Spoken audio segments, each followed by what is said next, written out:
ভারতের রাস্তায় ই-রিকশা বা টোটো বা টিরি যাই বলুন না কেন খুবই পরিচিত একটা ছবি, তাই না? একদিকে যেমন লক্ষ লক্ষ মানুষের যাতায়াতের ভরসা, তেমনি আবার রাস্তার বিশৃঙ্খলার আর বিপদেরও একটা বড় কারণ। তো চলুন আজ এই ব্যাপারটার গভীরে গিয়ে দেখি এর আসল ছবিটা ঠিক কী। এই কথাটা আমাদের অনেকের কাছেই খুব চেনা, তাই না? ই-রিকশায় বসে ভয় আর বিরক্তি থেকে যাত্রীদের মুখে প্রায়ই এই অনুরোধটা শোনা যায়। এই সাধারণ অভিজ্ঞতা দিয়েই আজকের আলোচনাটা শুরু করা যাক, কারণ সমস্যাটা আমাদের সবার দৈনন্দিন জীবনের সাথে জুড়ে আছে। ভারতে প্রায় ১৫ লক্ষেরও বেশি ই-রিকশা চলে, কিন্তু আসল অবাক করার মতো তথ্যটা কি জানেন? বছরের পর বছর ধরে এর মধ্যে খুব সামান্য কয়েকটাই সরকারি খাতায় রেজিস্ট্রার ছিল। ভাবুন তো, বাকি বিশাল সংখ্যক যান কোনো নম্বর প্লেট বা ইন্স্যুরেন্স ছাড়াই রাস্তায় দৌড়াচ্ছে।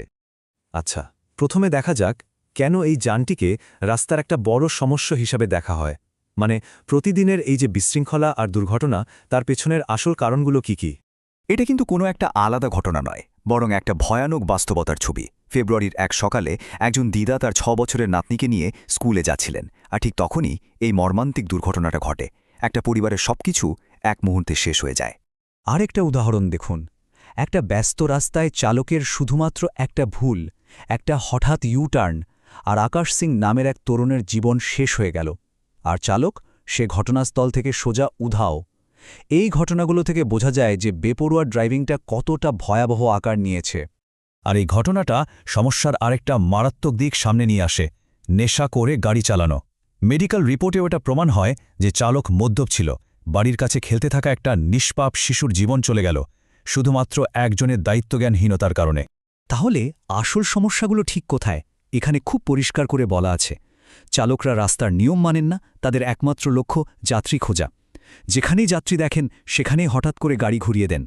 ৪ জনের গাড়িতে ৮ জনকে এমনভাবে বসানো হয় যে গাড়ি প্রায় নিয়ন্ত্রণ হারিয়ে উল্টে যায়। এর সাথে তো মদ্যপান করে গাড়ি চালানো আর প্রশিক্ষণের নামে একটা প্রহসন আছেই। আইন থাকলেও তার প্রয়োগ প্রায় নেই বললেই চলে। চলুন এবার আরও একটু গভীরে গিয়ে দেখি, সমস্যাটা কি শুধু চালকের আচরণেই থেমে আছে, নাকি এর পেছনে আরও বড় কোনো সিস্টেমের গলদ লুকিয়ে আছে? এই ডেটাটা কিন্তু খুব ইন্টারেস্টিং। দেখুন, দিল্লি ট্রাফিক পুলিশ ২০২৪ সালে ৩.৫ লক্ষ চালান কেটেছিল, আর ২০২৫-এ সেই সংখ্যাটা বেড়ে দাঁড়িয়েছে প্রায় ৪,৩২,০০০-এ। তার মানে চালান তো বাড়ছে, কিন্তু দুর্ঘটনা কমছে না, উল্টে বাড়ছে। এর মানে পরিষ্কার, শুধু ফাইন করে এই সমস্যার সমাধান হবে না। বিপদটা কিন্তু শুধু চালকের দিক থেকেই আসছে না। এই গাড়ি তৈরি করার পদ্ধতির মধ্যেই রয়েছে গুরুতর সমস্যা। যাত্রীদের সুরক্ষার জন্য এয়ারব্যাগ বা সিটবেল্টের মতো একদম বেসিক জিনিস হয়েতে নেই। এর কাঠামো এতটাই দুর্বল যে সামান্য ধাক্কাতেই দুমড়ে মিছড়ে যায়। আর অনেক ই-রিকশাতে যে লেড অ্যাসিড ব্যাটারি ব্যবহার করা হয়, সেগুলো অতিরিক্ত গরম হয়ে আগুন লাগার ঝুঁকি তৈরি করে। ভাবা যায়, মাত্র ৬০,০০০ থেকে ১,৩০,০০০ টাকার মধ্যেই একটা ই-রিকশা কেনা সম্ভব, তার ওপর আবার সরকারি ভর্তুকিও আছে। এর মানে হলো যে কেউ খুব সহজেই একটা ই-রিকশা কিনে রাস্তায় নেমে পড়তে পারে, কোনো সঠিক ট্রেনিং বা নিয়মকানুনের তোয়াক্কা না করেই। এই সহজলভ্যতা সমস্যাটাকে আরও অনেক বেশি জটিল করে তুলেছে। এখন একটা খুব জরুরি প্রশ্ন আসে, যদি এতগুলো সমস্যাই থাকে, তাহলে কেন এই যানটা এত জনপ্রিয়? কেন লক্ষ লক্ষ মানুষ প্রতিদিন এর ওপর নির্ভর করে? এই প্রশ্নটাই কিন্তু আমাদের আলোচনার মোড় ঘুরিয়ে দেবে। আচ্ছা, এবার তাহলে মুদ্রার অপর পিঠটা দেখা যাক। ই-রিকশাকে শুধু সমস্যা হিসেবে না দেখে এটা কিভাবে অনেকের জন্য একটা অপরিহার্য পরিষেবা হয়ে উঠেছে, সেটাও বোঝা দরকার। এর জনপ্রিয়তার সবচেয়ে বড় কারণ হল লাস্ট মাইল কানেক্টিভিটির সমাধান। ধরুন, আপনি মেট্রো স্টেশন থেকে নামলেন, আপনার বাড়ি ৩ কিলোমিটার দূরে। অটো চালক চাইছেন ৮০ টাকা, আর সেখানে ই-রিকশা মাত্র ১৫-২০ টাকায় পৌঁছে দিচ্ছে। এই সস্তা ভাড়া অটোরিকশার একচেটিয়া রাজত্ব ভেঙে দিয়েছে আর সাধারণ মানুষের যাতায়াতকে অনেক সহজ করে দিয়েছে।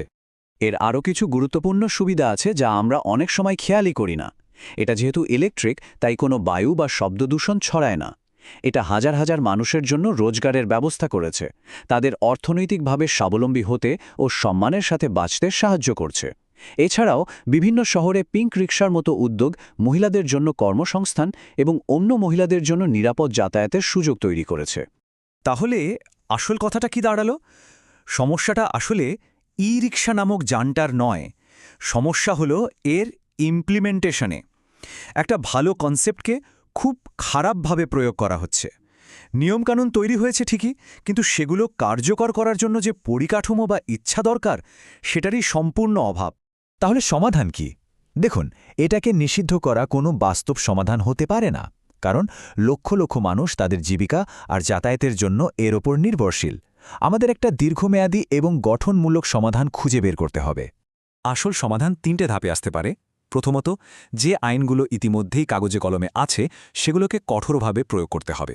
দ্বিতীয়ত, চালকদের জন্য সত্যিকারের ট্রেনিংয়ের ব্যবস্থা করতে হবে, শুধু সার্টিফিকেট বিলি করার জন্য নয়। আর সবশেষে, শহরের পরিকাঠামোর উন্নতি করতে হবে, যাতে মানুষের কাছে যাতায়াতের জন্য আরও ভালো এবং নিরাপদ অপশন থাকে। শেষে একটা প্রশ্ন রেখে যাওয়া যাক, এই যে এত বিশৃঙ্খলা, তার জন্য দায়ী কে? শুধুমাত্র একটা ৩ চাকার গাড়ি, নাকি আমাদের সমাজের গভীরে থাকা নিয়ম ভাঙার সংস্কৃতি, যেখানে আইন তৈরি হয় ভাঙার জন্য আর সুরক্ষার চেয়ে সাময়িক সুবিধাকে অনেক বেশি গুরুত্ব দেওয়া হয়? উত্তরটা আমাদের সবাইকেই ভাবতে হবে।